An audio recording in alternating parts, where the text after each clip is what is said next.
Hey there, I'm Chris Benetti, host of the Smart Author podcast. In this episode, I speak with Cris Cawley of Game Changer Publishing, and we discuss the secrets to making huge profits from your book. Some of the main topics we'll be covering today include how Cris keeps up to date with the most relevant publishing strategies for success, how she is able to guarantee bestseller status for Amazon, Barnes & Noble, USA Today, and Wall Street Journal, and why the profit from selling your book comes from your backend offers. At the end of this episode, make sure you visit our website where you can find the show notes plus all the links mentioned with Cris. If you enjoyed this episode, please make sure you subscribe so you're always the first to know when a new episode is released. And if you're struggling with book sales, head over to smartauthormedia.com/audit to get a free audit and a clear plan to get your book sales back on track. Now let's head over to this fantastic interview.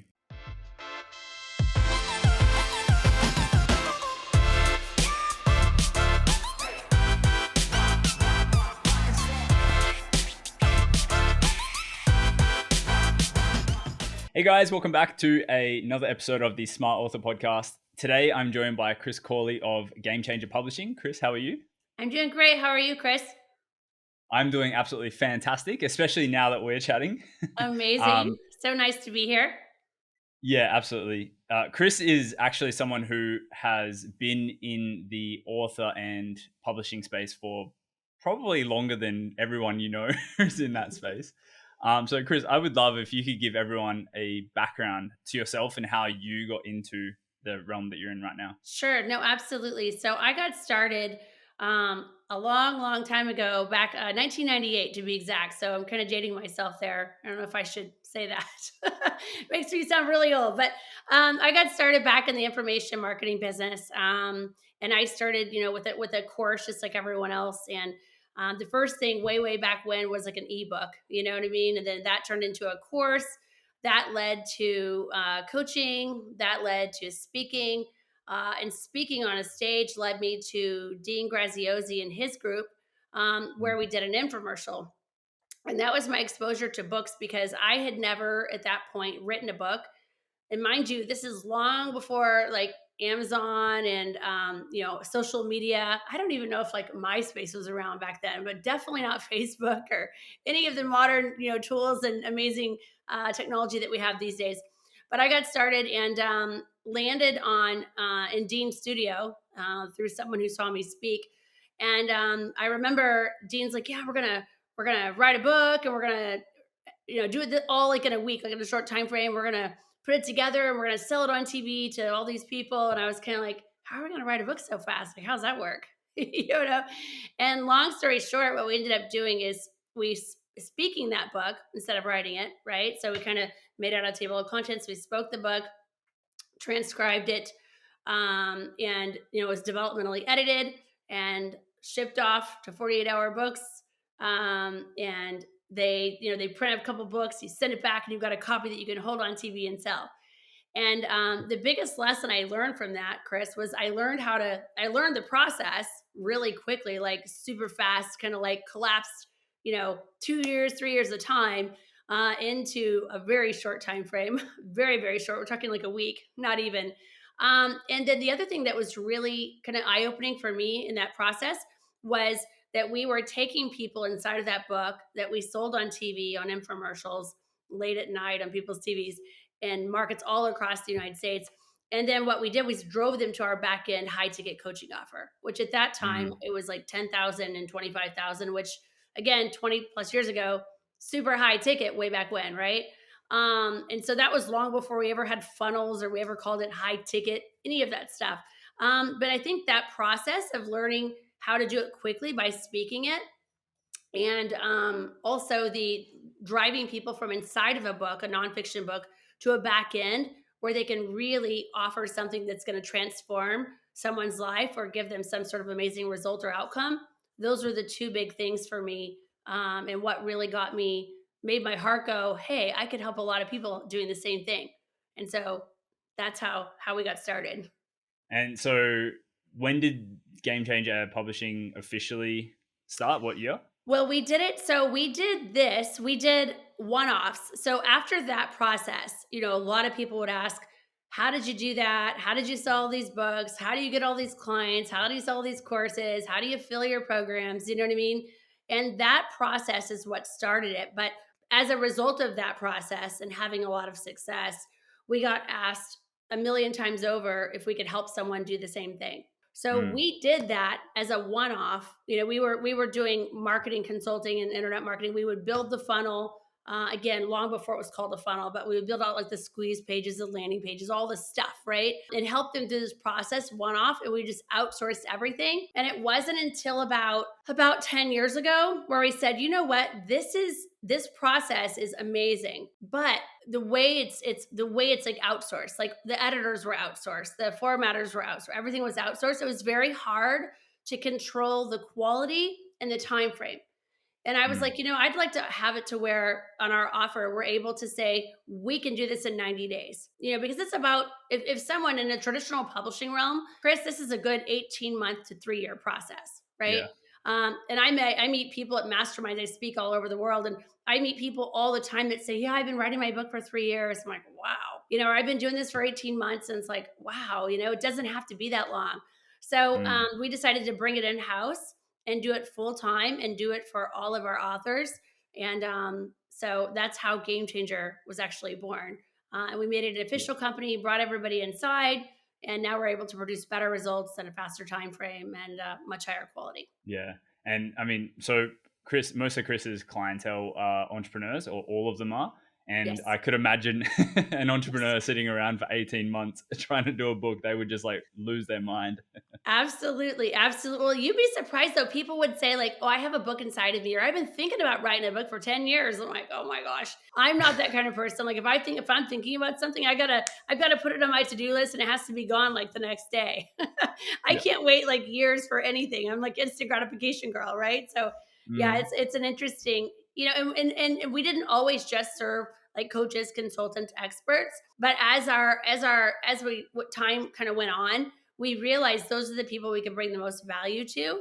Somebody who has a high ticket back end offer. So now we only serve entrepreneurs and experts. And a lot of that is coaches, consultants, people with a software, some sort of back end offer. And those are the best clients because the book is a way to, it's a vehicle, right? It's a lead magnet to mm, bring credibility, to bring authority, to help that person be positioned as a thought leader, but also to bring massive value on the back end and help someone get some sort of result, outcome, or transformation. So yeah. that's really the great piece of it. And if they've got an offer on the back end, I mean, and the book, is sold and becomes a bestseller, drives all that traffic to the book. And then inside the book, we drive them, we build out a funnel and drive people to their back end. It's a beautiful thing because it's more clients, it's more growth, Mhm. more transformation. It's the best of all worlds, right? Yeah. And we're going to circle back to that Yeah, a little sure. bit later. Sure. Um, I would like to know, you guys, so you guys have been doing this for so long. Most of the like other publishers in the space kind of operate like dinosaurs, Yes. if I can put it simply.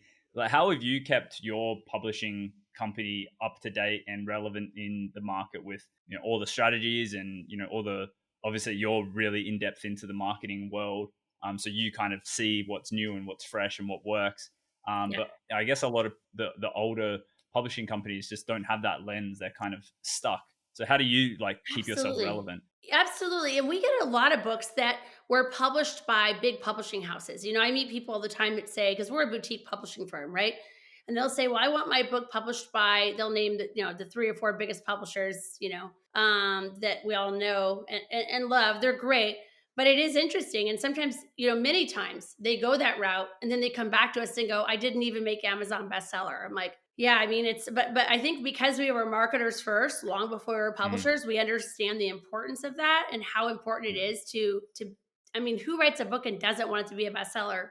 Nobody, right? Obviously, nobody says that or does that.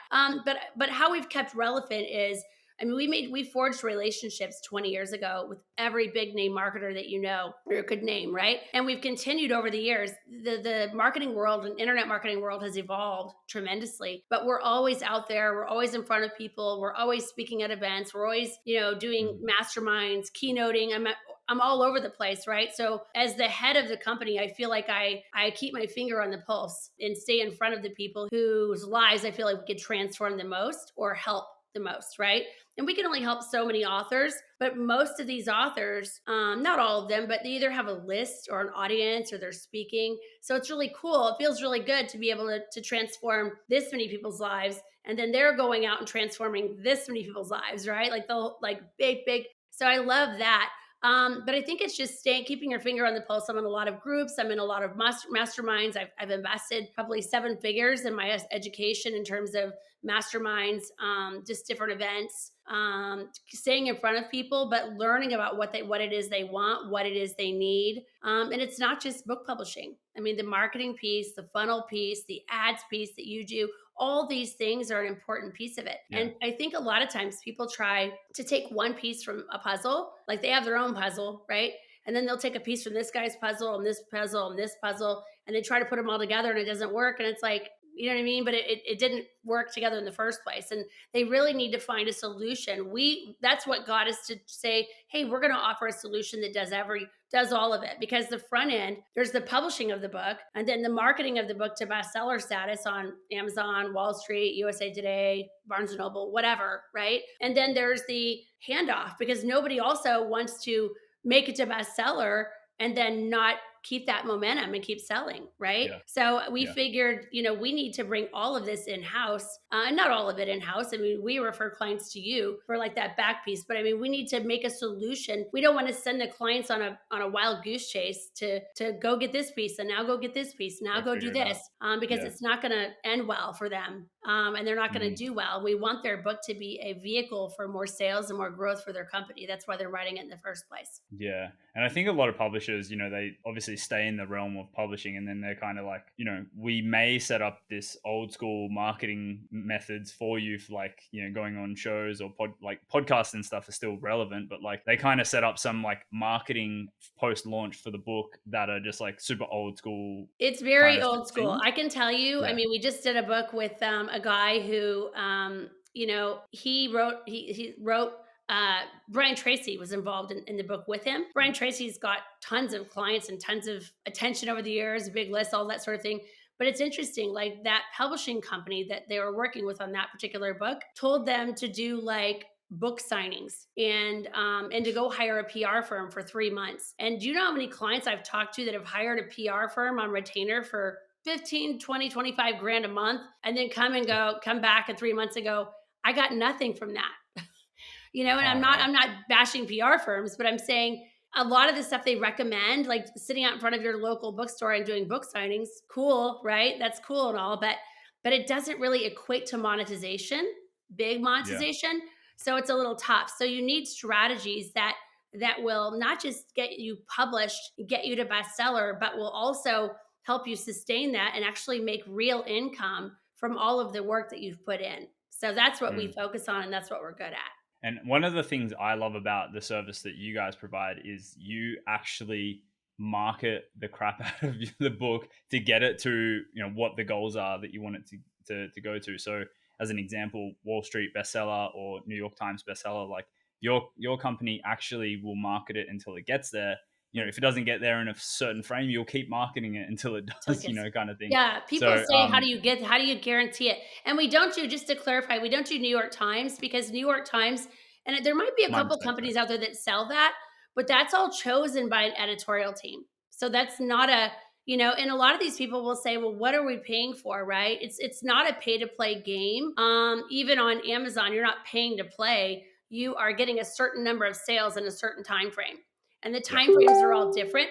But on New York Times, it's an editor, a team of editors that makes that decision. So we can't say, oh, we guarantee that, because we can't guarantee it. We could submit you, but we can't guarantee it. But Wall Street Journal, USA Today, Barnes and Noble, Amazon, we can just market till you hit. Because they're like, well, how do you guarantee it? Well, we market till it hits, right? And again, we were marketers long before we were publishers, so we understand that game, and it's an important game, because nobody nobody in the world writes a book and goes, I don't want it to be a bestseller. And I guess like the real power here is you actually help develop the book. So you know it inside and out, you know how to market it, because you probably approved the book in the first place and know Right. all the hooks and angles and things that you can market it with. Yes, yes. It literally, I would say the greater percentage of our clients come to us with an idea, like a concept or an idea, and they have all this knowledge in their head. So we're really good at, we have a framework that we use to extract that knowledge from their head to get it onto paper. And we do, I feel like we do a really good job of that, right? And we take everything inside of their head and get it onto paper. And then it's edited to where it really flows and isn't choppy and it good transitions and reads well as a book, and then drives the reader to some sort of outcome, result, or transformation at the end, of course, which is great. And of course, we Hmm. sprinkle, you know, how Amazon has like the look inside feature. We sprinkle those call to actions in the beginning, in the middle, and the end, Yeah. because the end goal is for someone to read the book and go, that was incredible. And now I want to get clients for my book, right? And so Mm. they want to go to the next step or raise their hand to get more information or watch the webinar or attend a challenge or whatever it may be. So yeah, we have a very intimate knowledge and very great depth of knowledge of from with that author from the beginning until the end of the process. So it makes it very easy for us at the end to market. Yeah. Actually, one cool hack that I've heard is that the the most viewed page in a book is the table of contents. The second most is the like the last page in the book. So if Yep. you're going to put an ad somewhere, put it on that page. Yep. So even The if someone last doesn't read your page. book, they'll see it. It's so true. In the table of contents, because people make buying decisions, I think they look at the cover, then they look at the description on the back, and then they're going to open the book and go, what's this? What's about? Right. Table of contents. And sometimes the introduction, like, what am I going to get from this book? That's why it's very important early on to tell them exactly, because if people just want to know, what am I going to get from this? If I read it, what am I going to get from it? And sometimes that should be clear in the title or the subtitle, but it's not always, right? And they want to Mhm. know just a little bit more. So absolutely, the table of contents tells them what they're about. That's why Amazon does the look inside feature, and they sell the most books of anybody.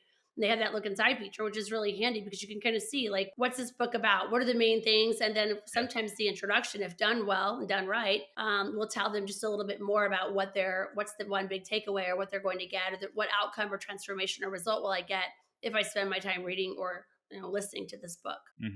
Okay, so with the guaranteed best selling stuff, do you guys have any like strategies or tactics that you use to with the marketing side of things? Sure. Well, we use a very large email list that we've curated over the years. So that's part of it. The other Hmm. piece of it is we do ads, we do traffic just to get to bestseller, not to sustain it, not for all of those things. But I would say the biggest thing, and where I see other people making mistakes, because sometimes people will go at this on their own, it's like through self publishing, and they've heard something somewhere, or they watched a YouTube video, or they had another publisher try it. And the biggest thing is the bisect codes and the categorization, right? Because many times the categories are they're not done correctly, right? And they're only in two categories when they should be in 10 categories. Mm. And the bisect codes, I mean, there's so many in terms of categorization, thousands and thousands and thousands. When you self publish, maybe you only see six or eight, but we use software in the back here and the behind the scenes, two different software programs to help us show us like where are they categorized now, and where should they be, and where else could they be. And we want to Mm. optimize that for the most views, the most exposure. You see people putting people, I look up books sometimes and I'm like, it's a nonfiction business book and it's like in a dog toy category. And I'm like who did this? They're just trying to get How did bestseller in this dog toys. happen? Right? You don't want that. But that's the biggest thing that people are underestimating. And the other thing would be like the tags and the meta tags and the SEO, even the title, the description, the way it's written. Many times it's just poorly. It's a good book. It's categorized improperly. Doesn't have good meta tags. Doesn't have good SEO. Poor description. Right? It's just little bitty little things, little tweaks along the way. And we Mm. check all those boxes and look at all of those things when we're doing it. Of course, if we do it ourselves, all of it, we have control of that. But many times we'll get a book somebody who published a book and then sold 10 books and they're like, now what? What can I do? Can you make this a bestseller? Right? Or it's been sitting on the shelves for 10 years and we bring it back alive, right? We'll Yeah. republish it, make some changes to it, and then market it to bestseller. So that's an option too. But that's the biggest things I see. That's the biggest mistakes I see people making. And sometimes it's a person, sometimes it's a publishing company. And it's Hmm. not that it's bad. I don't think it's intentional. They just don't know. So now Yeah. the one that was in the dog toy category, I think maybe somebody did know, but maybe just put in there. I don't know. But yeah, I see it though. You'd be surprised at the things that you see when you Oh, come back in to kind of clean something up or, make it work. I have a few friends who published books that are bestsellers on Amazon's in the weirdest categories. It's like, And there's so many. I don't think people realize how many categories. There's thousands. There's literally yeah, thousands upon thousands of categories. And people don't realize that because Amazon, if you like self publish, it doesn't show you all of that. It's like nonfiction, fiction, self help. It's like really high level top categories. Well, if you're a brand new personal development author and you're going to launch a self help book and you're just in the general self help category, you're not going to rank. You're going to have to sell literally thousands upon thousands of books. And a lot of people, when they're doing that, don't have a list, right? So if you're launching and you're going up against, Tony Robbins in the personal development category that week, you're not going to win. no chance. You know what I mean? Like it's definitely, and I think that too. I think strategic with launch dates, you have to kind of keep that into consideration when you launch the book, how you launch the book. There's so many things people can do that they don't do that could better the outcome, you know what I mean, Hmm. for them. So what we do is all done for you. So it's a little different, but if we were walking someone through it, there are a lot of little steps. I think a lot of people self-publish and then they kind of go, that didn't work out. Some people it works out beautiful for. That's an amazing thing. But then a lot of them come back and go, I didn't get the result that I wanted, or I didn't make bestseller, or I didn't do this. So we want them to have the most success. We want to tee someone up for the biggest, not just to have success and hit bestseller, but ongoing, which is why we're so grateful for our partnership with you. Because I mean, it's so important to hit bestseller, but even more so, they need a strategy after the fact to monetize the book. They have to drive sales with paid or organic media to drive sales, which become leads for their back end program. If you sell a couple Yeah. thousand books a month and you've got a couple thousand leads, and at least even 10 of those people signed up for your, who knows, 10K program, it makes great sense. So, but the back end is super important, and we put a lot of emphasis and we stress a lot about that with people, and stress the emphasis on that because we know how important it is for their business and for them to grow. Mm. And I think that's the perfect transition. So I mean, we obviously touched on it before as well. I would love to know, what you guys do to help with, because yeah, you're totally right. Like a lot of publishers are just like, okay, here's your book. Maybe we'll help with marketing to get it to some bestseller, maybe not, probably not. We'll probably put you out the front of bookstores.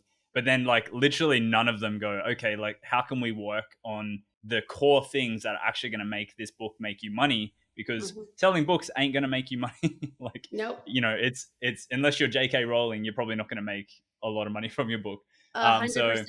and then so yeah, like coming back into the back end side of things and setting up the funnels for that and the marketing assets for that, I think that's like such a big key thing that all these other companies are missing. So Yeah. I'd love to talk about how you help your authors set that up. Sure, sure. So we build out the funnel when we're launching the book. We build out the funnel. So inside of the book, we're driving them to a back end. So we build out that funnel that we can use for. It's not even as important for launch, but after the fact, when this person's going to speak on stages, when they're going on podcasts, which you should be going on whatever radio shows, whatever TV shows, whatever podcasts, whatever speaking engagements that you get. You should be doing all of those things. Be going live in Hmm. people's Facebook groups as an expert, all of those things. And you should never be driving people to Amazon or Barnes and Noble to buy your book. It should always go through a funnel because the other thing they need to be concerned about is building a list.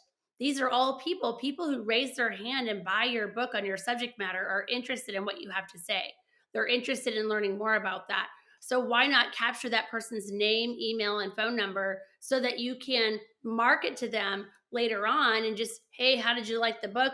And drip over time. Hey, we've got a masterclass on the same subject now. Hey, we have a free 3-day challenge on the same subject, Yeah. 5-day challenge, whatever it may be. But building that list is so important, right? Especially when they're going out and putting it out into the world. You're not just sending people to Amazon And I see so many branded websites because there's a website, right? A branded website, your name.com or whatever. And then there's a funnel.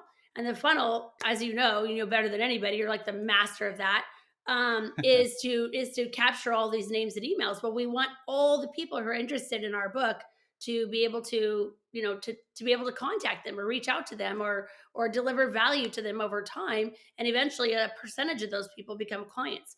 So, but I don't feel like that's enough. I feel like that's the organic stuff, posting on social media, getting shout outs from different influencers, doing things on like LinkedIn, Facebook, Instagram, YouTube, all of those things, masterclass challenges, webinars, all of that, speaking, podcasts, guesting, all of those things. But the most important thing too is that to scale that, you always need some sort of paid media now, right? And so coming to you and saying, hey Cris, we have this beautiful book, bestseller, everything's great, and we're building a list. We've started doing that. Can you help us? And I know that a lot of people too, because we build out just the initial funnel, like for launch or for that. For paid ads, that's a different funnel. We do not do that, and we're not an ad strategist, and we're not an agency, right? But what I love about you guys is that you're building out the funnels for the ads, and you're doing the ads and the paid placements, and that's so important because just because an agency says, "Oh yeah, we do Facebook ads," everybody tells me, "Oh, I know a Facebook agency." I'm like, "I'm sure you do," but they don't ever do. They don't just focus on authors and selling books. And just because you can get a butt in a seat in a webinar or a butt in a seat at a live event or sell my e-commerce product does not mean they can help you sell books. And we've learned that. And I see so many people get burned, and I'm just like, wow. You know what I Yeah. mean? Like I'm grateful for you because you just focus on authors, and it's like building out the funnel for the ad to get people's attention, and helping them build the list that way too. It's like you've got your ad funnel, and then over here, like in our world, we have this little funnel over here where it's like it links to their branded website, and it just helps, like if they're going to speak or something like that. Maybe they're going to speak, or maybe they're going to be on a TED talk, or maybe they're going to go on a podcast. We want to make sure they drive people to the back end of their funnel, not not to just drive them to whatever, some branded site, and they're not capturing names and emails. So Yeah. yeah, it's really really important. And people will say, well, should I do organic or should I do paid? You need both, and you should be doing everything you can. It's not something where I always give this analogy. I always tell people, look, we build you the best race car that there is on the planet, right? So we're building a race car. We're going to take it around the track. We're going to win the race, right? But at that point, you have two decisions. You could either go park it in the garage, or you could put gas in it and take it for another round, right? Of course, you're going to take it for another round and put gas in it. Like if you open a taco shop on Main Street, you wouldn't have a grand opening and then never market again. Yeah. It's your business. You have to invest in marketing and growing, but every single dollar you invest to get a book buyer becomes a lead, and a pretty decent percentage of those people raise their hands and say, hey, I either want to schedule a call, come on your masterclass, which drives them to a call also, come to the challenge, which drives them to a call also. But at the end of the day, all roads lead back to a phone call with a qualified prospect, which is the name of the Yeah. game. Somebody who wants Yeah. or needs what you have, and you're helping them deliver you're delivering a outcome, a result, or transformation to them, which is going to help change their life, which is why you write the book in the first place, right? So And the thing I love about doing, obviously, I'm a massive proponent of paid ads and funnels for your yes, book. This is my whole business. yes, But the thing I love about it is like a book buyer, number one, even if you do free plus shipping, they've still paid you money to get the book, yep, which is a big psychology thing. Once someone is over the hurdle of paying you once, it's much 100%. easier for them to pay you again, no matter Yes, what the price. So it's a agreed. much more qualified lead for your core business, your back end business. A million And percent. yeah, I think the second thing is, book buyers, they're the best kind of buyers. Like someone who's opted in to buy a book, like Right, they're opting in to develop themselves in some way. right, Even fiction, like not many people read books. Like there's a very, like obviously books are very popular, but there's a very small percentage of people who actually read books and take action on it. Like there's maybe some people who buy books but don't do anything, but right. there's definitely the people who buy a book with the intention of doing something with it. they're going to be like the best action takers. They're going to be the best buyers for your core business. And they're going to be much more qualified than anyone opting in for a webinar, doing a challenge or anything like that. Like they're such a better buyer. 100%. Always, always. I agree with you 1,000,000%. That's the, especially, and many times if you give, like, we like to give free gifts when they buy the book, right? So now if they've read the book and then they've watched my free masterclass, right? That's a Mm-hmm. fantastic client. That's a Yep. fantastic prospect that could become a client, right? And I agree with you. Getting on the phone call in the back end, or having your sales team get on the phone call in the back end with someone who's come through a funnel like that, who's read a book, way better than maybe just a cold lead through an ad somewhere, or maybe found you on social media randomly, right? There's no comparison. Yeah. So I agree. And so one thing I heard as well was that a book buyer is 4 times more qualified for like your webinars and converting in those as well, and like actually sticking on those. So Yep. even if you're doing, paid advertising to get webinar leads, the percentage of people, like if let's just say we've got two scenarios, we're doing paid advertising just to a webinar only, Mhm. or we're doing paid advertising to a book funnel and then offering a webinar on the back end, whether it's in the funnel or in the email follow-up sequence. Yep. The person who bought the book first is absolutely going to be much more qualified, 4 times I heard, to actually show up and engage in Yep. the webinar and most likely buy your offer on the back end. So, I've heard that also. That's incredible. I mean, that's like a no-brainer stat, right? You hear that and you go, everybody needs a book.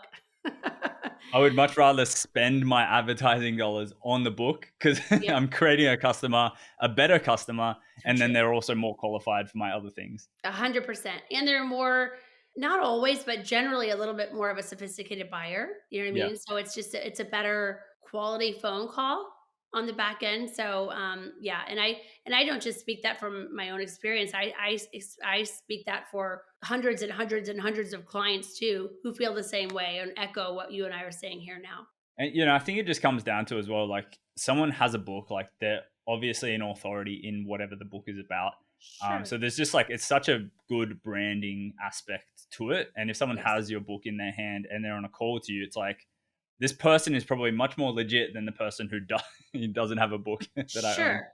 If it comes down to them making a decision between the best-selling author and the guy or girl who doesn't have a best-selling book, absolutely 1,000,000%.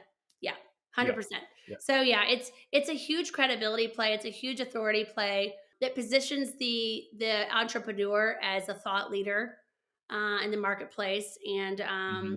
and quite frankly, an influencer. You're influencing people in one way or another when you're an author. So yeah, it's really cool. It's a fun business to be in, and so many great entrepreneurs with so many great ideas, helping people with so amazing things, and so many amazing things, and then transforming people's lives.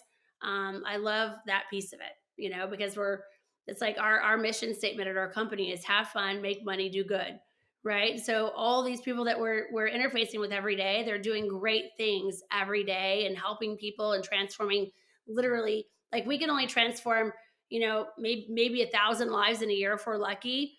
And the people that we are helping are transforming millions of lives, because they're Yeah. all building communities and lists and thousands of buyers, and all of that clients. So it's really cool, the trickle down effect, to see the impact. Our We always say, we publish books for more income, more impact, and more influence. And the Hmm. impact piece is really close to my heart, and I feel like it's a really big. I feel like either authors either publish for income, impact, or influence, and sometimes it's all three or just two of those things. But why not have the best of all worlds, right? And I feel like a book can do that for someone, and it's fun. It's a fun business to be in. Yeah, I agree. And I think that's a fantastic way to wrap up today's episode. Chris, thank you so much for your time. Is there anywhere where you would like people to go to check you out? Sure, absolutely. They could just go to gamechangerpublishing.com. And that's our branded site, gamechangerpublishing.com. We're not going to pull you through a funnel on that website, but we just kind of talk about, there's a bunch of success stories there and stuff that we've done and how we've done and why we do it and that sort of thing. We do this just to help spread the message and to, engage with amazing people like yourself. But I think it's just a good idea for people that just want to, like, just learn more about, hey, what's Mhm. possible with a book. And we're always happy to hop on a call and talk about that and what that could look like.